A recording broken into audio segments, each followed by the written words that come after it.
Hey, it's Laura. Today we're sharing the first episode of Safe to Drink, the chart-topping podcast series from the Pulitzer Prize-finalist Document team at New Hampshire Public Radio. If you listen to the fall line, you know what kinds of stories we cover. Harm that unfolds quietly, systems that fail the people they're meant to protect, and communities left to fight for answers when no one else will. Safe to Drink follows residents of a small New Hampshire town who learn their drinking water is contaminated with PFAS, also known as forever chemicals. Officials say the water is safe. Families getting sick aren't convinced. Hosted by NHPR climate reporter Mara Hoplamazian, the series traces what happens when contamination is slow, science is uncertain, and accountability keeps slipping out of reach. It's a story about institutional neglect, regulatory gaps, and the human cost of waiting. If you're drawn to investigations that center affected communities and examine how systems protect themselves at the expense of people, Safe to Drink is a must listen. Before we dive into the episode, be sure to follow Safe to Drink on Apple Podcasts, Spotify, or wherever you get your podcasts. Now, here's the first episode. Ben Pierce was driving home. He'd just dropped his kid off at daycare, and he noticed something kind of odd. I remember coming down High Range Road and passing one of the neighbors' houses up on High Range Road, and they were getting a water delivery. Like cases and cases of bottled water. The kind of delivery you'd see at a convenience store. And I remember just thinking, like, wow, they really love the bottled water there. Like, I'm surprised that they have, like, special delivery of bottled water to their house. Ben's family had just moved to Londonderry, a town in southern New Hampshire, in the summer of 2019.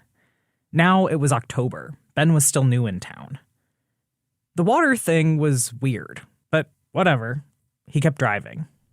And I came around the circle and I drove down to our house, and sitting right in our driveway was a whole massive pallet of water. No explanation, no delivery person. It was just sitting there in the driveway. Later, Ben did the math. Someone had delivered roughly 2,700 gallons of water to his house. There wasn't like a note? There was nothing, no. I assumed it had to be a mistake. Ben remembered the delivery truck he saw. He decided to try and catch up to it. So I hopped back in the car and I drove around the block and I said, hey, I don't know if you made a mistake, but there's all this water in our driveway. We didn't order any water. And he kind of sheepishly said, like, oh, you don't know about this?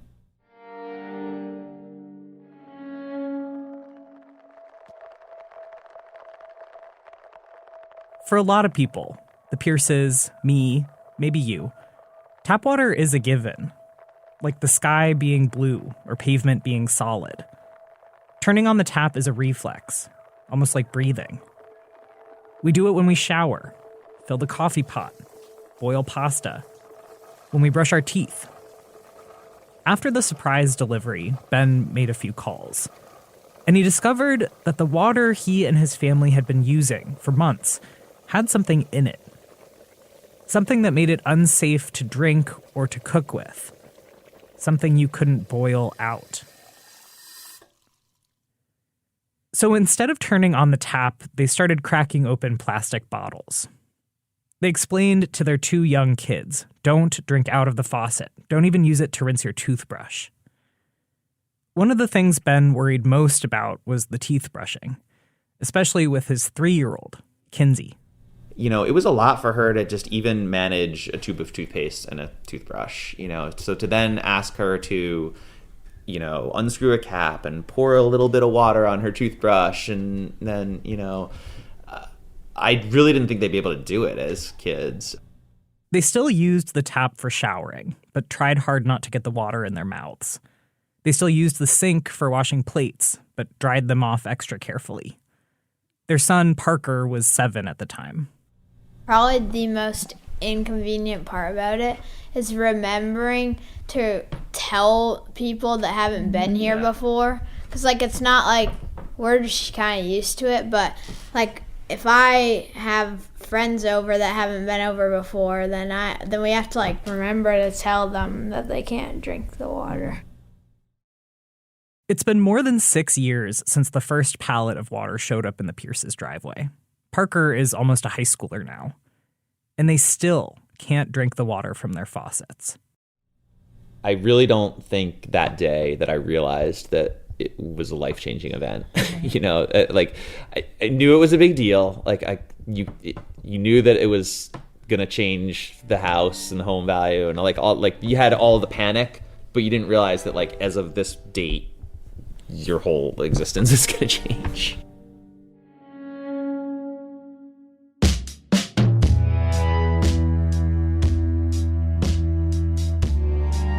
How did this happen? What led to that water delivery at the Pierce's house? That's what I've been trying to figure out for a few years now. What I found is a story about people who get stuck in the middle of something that doesn't feel right. Then I started thinking, why are all these people always sick? You know what? Because in a smaller community like this, you know what the neighbor has for illnesses. Who have to find their own way through a maze of chemical companies, government regulations, and the limits of science. When there's no answers, you just I got just dealt a really bad hand, It's always gray, and people hate gray, right? But the world of a scientist is a gray world. It's a story about the water in your faucet and the beginning of a problem that could last forever. From the Document team at New Hampshire Public Radio, I'm Mara Hoplamazian. This is Safe to Drink.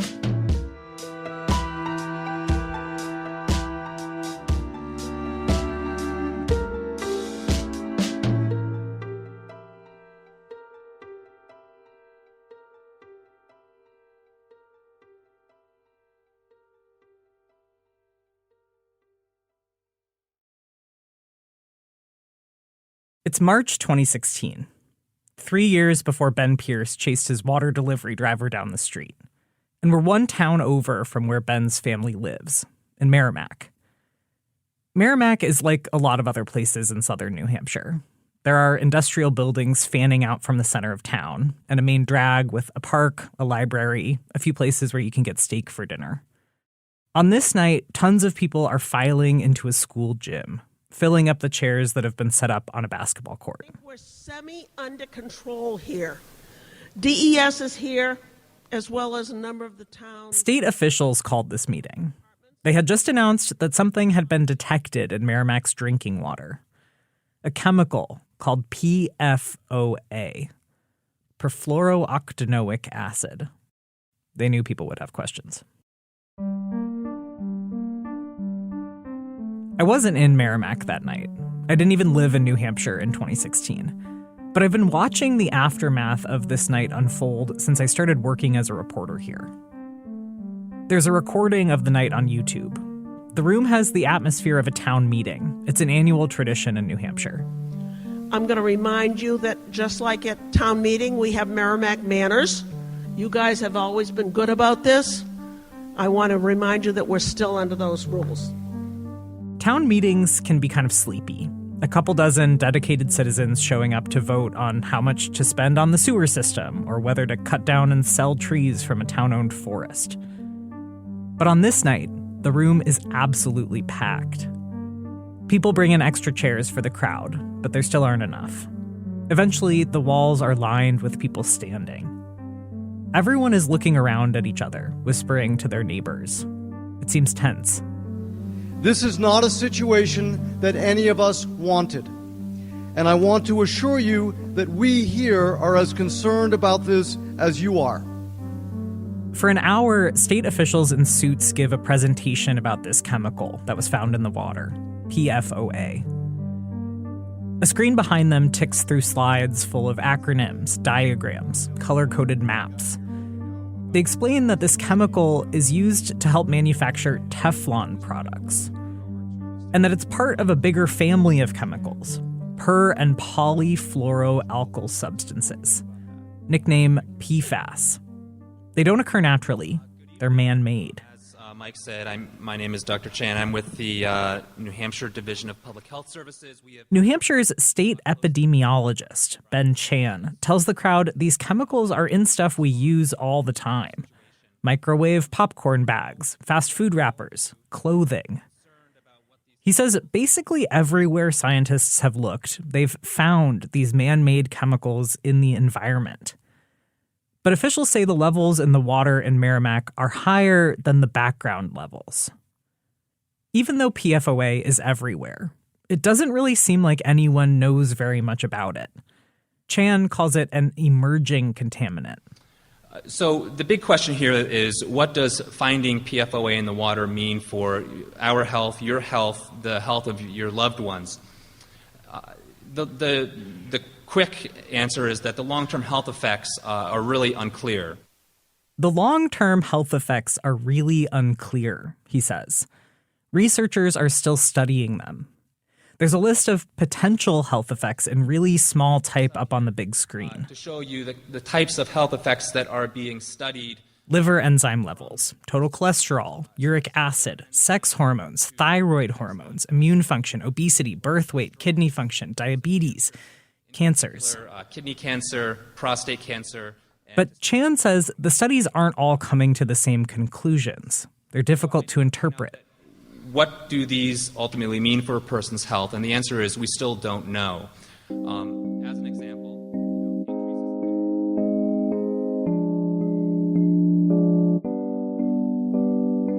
And here's where things seem to get even more confusing. The officials tell the crowd they don't really know what levels of this chemical are safe to drink. But they're also saying, for most people, including everyone on the public water system, there's no reason to believe it's unsafe to drink. This is why it's very uncomfortable for us being involved in this project, because we usually have a clearly articulated standard that's enforceable under the Safe Drinking Water Act, that's been fully vetted by all the toxicologists and physicians to make sure that it's a safe and protective number. We don't have that right now. So we're using the best information we have to make a decision in the interim here about who we're going to provide bottled water to. In 2016, federal regulators hadn't set a legal limit for PFOA in drinking water. The officials say New Hampshire has set its own limit out of, quote, an abundance of caution. And people in Merrimack with taps testing higher than the state's limit would start getting bottled water delivered to their houses.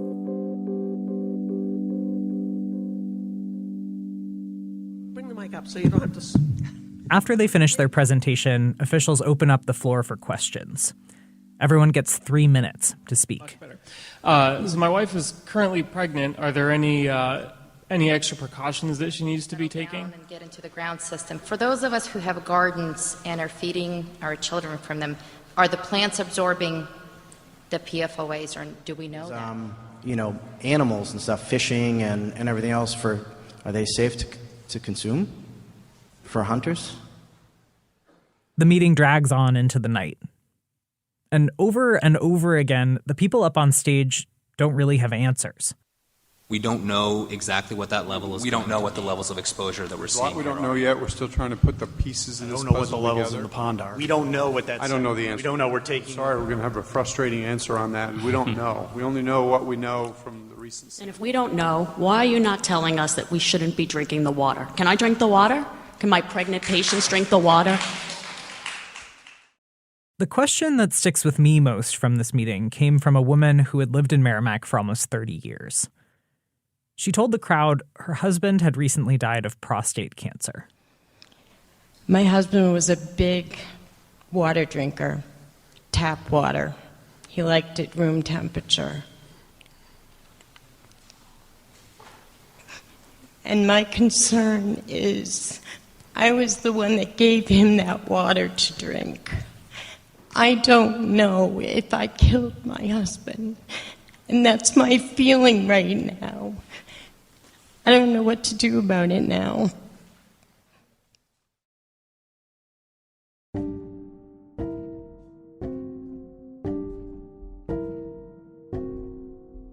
The gym emptied out after almost 4 hours. But there still seemed to be more questions than answers. What was this chemical? How did it get into Merrimack's water? What was it doing to people's bodies? And what next? Something and somebody has to be responsible for this.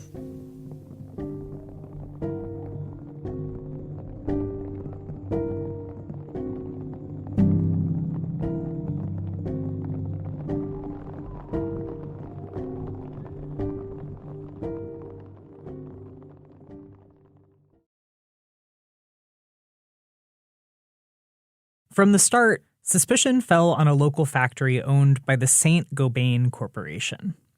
It was actually this factory that detected PFOA in the Merrimack water supply when they tested their own taps. That water was coming from the town's supply. So when the company found PFOA in that water, they reported it to the state. St. Gobain was familiar with PFOA. They used it at the factory.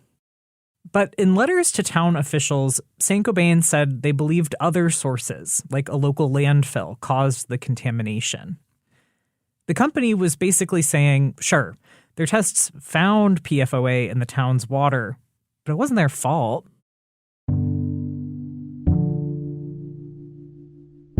St. Gobain is a massive French manufacturing company, one of the oldest companies in the world. By the way, a lot of people who worked there call it Saint Gobain. I'm going to say St. Gobain since that's how most people say it in Merrimack. The Merrimack plant was huge and a pretty big employer in town. But to St. Gobain, it was a tiny star in a big global constellation. There's a very good chance you've ridden in a car with a St. Gobain windshield, or been in a building with St. Gobain siding or roofing or insulation. In Merrimack, they were making coated fabrics. Coated fabrics. It doesn't sound that exciting, but the stuff they were making, it was kind of amazing. Think of all the things that make a material useful. Lightweight, resistant to fire and water and sun. These fabrics could do it all. Workers at the plant made those coated fabrics and then turned them into stuff like grill sheets for fast food restaurants and super durable suits for emergency responders. Right before St. Gobain bought the factory, it was owned by a different company called ChemFab. The plant had a few minutes of fame after they made fabric for a huge dome that was built in London to celebrate the millennium. The dome at Greenwich, the biggest dome in the world and the first wonder of the new millennium. So everybody was like, whoa, look at this, the Millennial Dome. This is really cool. This is Lorene Allen, Merrimack resident since 1985. I'm not sure what determines who becomes an activist, some drive for fairness or a special brand of persistence. But whatever that thing is, Lorene has it.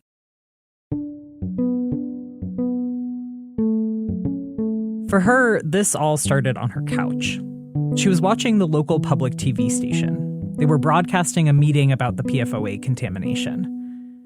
She remembers how state officials couldn't, or maybe wouldn't, answer most people's questions.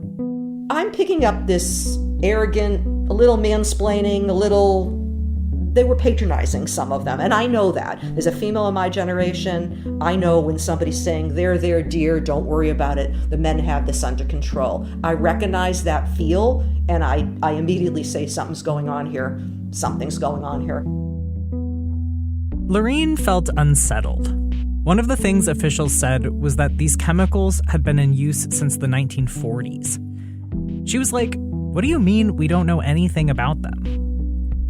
So she started spending her free time researching. By 2016, you could find a lot about PFOA with a Google search. There were health studies, news stories, lawsuits. Lorene began breaking a central rule of her sleep routine: no electronics upstairs. She started bringing her iPad to bed.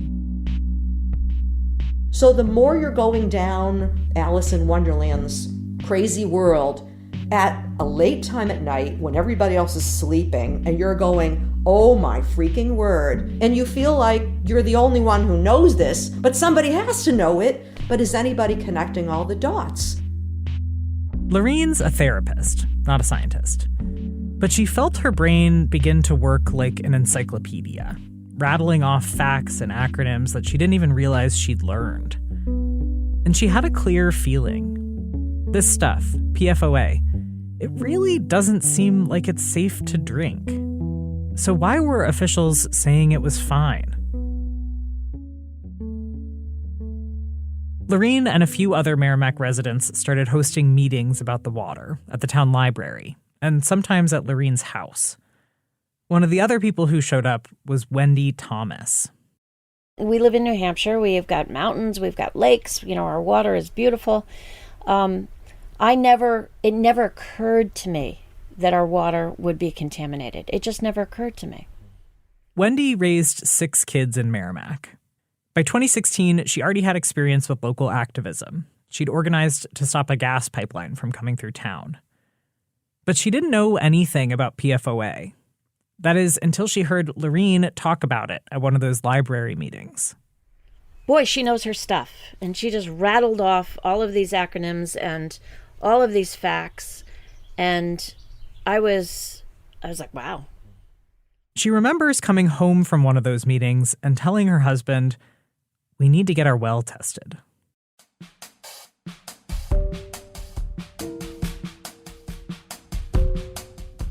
Their house wasn't on public water. Like about half of people in New Hampshire, Wendy's family got their water from a private well on their property. But getting tested was complicated. Wendy's house was about 3 miles from St. Gobain's Merrimack plant. The state was focusing their testing on wells within 1.5 miles of the plant. Wendy and Lorene were skeptical of that radius. To them, it seemed like the state was saying anyone further away doesn't need to be concerned about this. Even my husband was like, the state says it's safe. And I was like, I don't care. We're testing our water.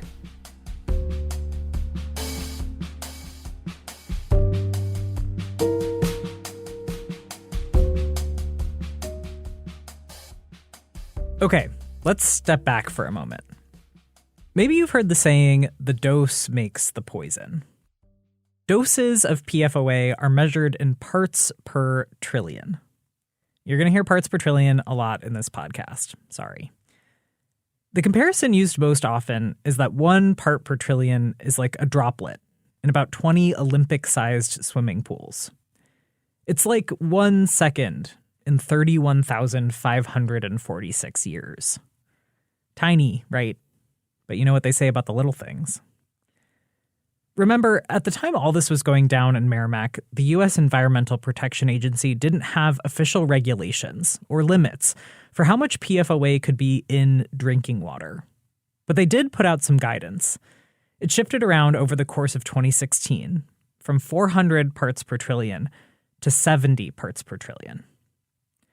In Merrimack, St. Gobain's PFOA testing on the town's public water was coming back at about 30 parts per trillion. So, all good, right? But next door in Vermont, their standard was 20 parts per trillion. That was confusing. Then there's the fact that PFOA bioaccumulates. That means it builds up in your body over time if you keep ingesting it. Like a bathtub with a clogged drain. With a steady drip, the tub eventually fills up. That's part of how PFOA and the family of PFAS chemicals like it got their nickname, forever chemicals. They stick around in human bodies for a really long time.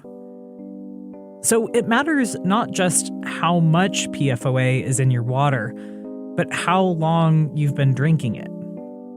And before 2016, the EPA's guidelines were only for short-term exposure, not for water you'd drink over the course of a lifetime.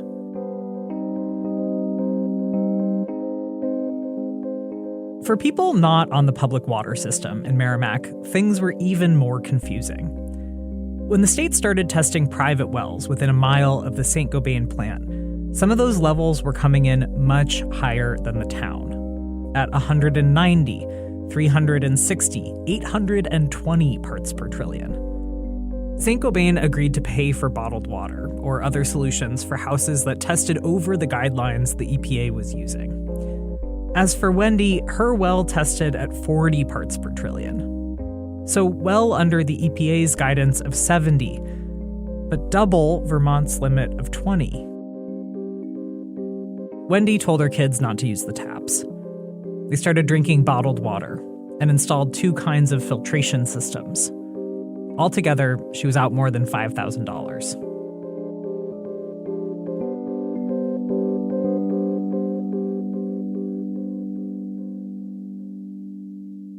Water contamination isn't the kind of fiasco that happens all at once. Months went by. The state and Saint-Gobain were negotiating. Many families were living on bottled water. Merrimack was trying to get the chemical out of its public water. As the town tried to figure out their treatment options, they shut down the public wells testing highest for PFOA and kept others testing at lower levels online.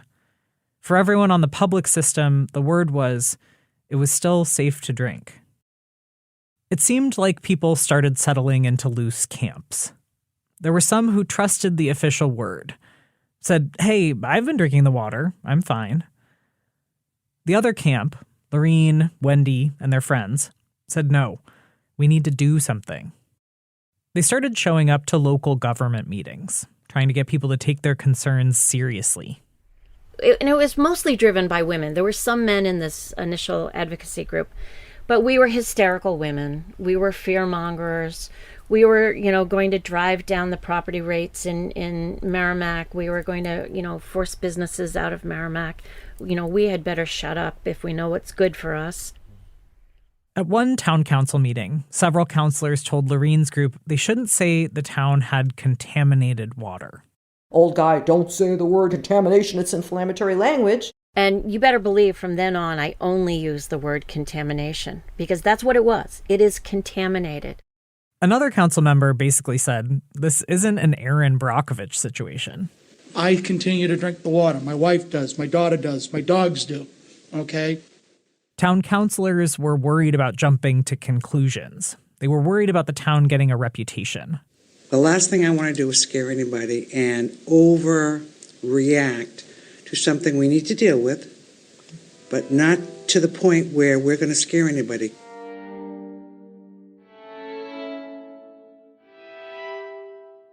From where I sit, here in the future, there's something eerie about looking back at this moment. This fight about the contamination, even the word contamination, in 2017. Eerie because all of this had already happened before. This unprecedented emerging contamination. It had already played out in another community 100 miles away. Like two towns putting on the same theater production. The set looked a little different. The cast was local. But the script, the themes, the choreography, they were mostly the same.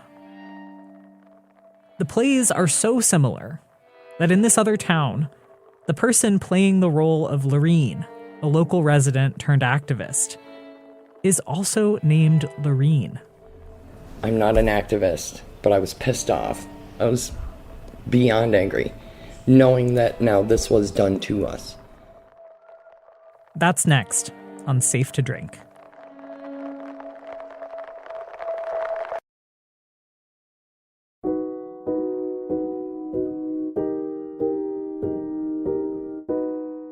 Safe to Drink is reported by me, Mara Hoplamazian. Additional reporting and production by Jason Moon. Our editors are Daniela Ali and Katie Colinari. Editing help from our news director, Daniel Barrick, Rebecca Lavoie, Taylor Quimby, Elena Eberwein, and Lau Guzman. Fact-checking by Danya Suleiman, legal review by Jeremy Eggleton. Jason Moon wrote all the music you hear in this podcast. Photos by Raquel Zaldivar, which you can check out at our website, nhpr.org/safe-to-drink. That site was designed by Sarah Plord. Nate Hedgie designed our logo. Safe to Drink is a production of the Document team at New Hampshire Public Radio.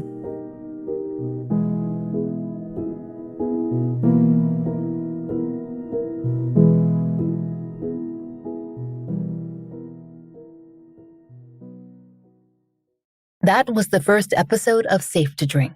If you want to hear what happens next, follow Safe to Drink wherever you listen to podcasts. All 4 episodes are out now.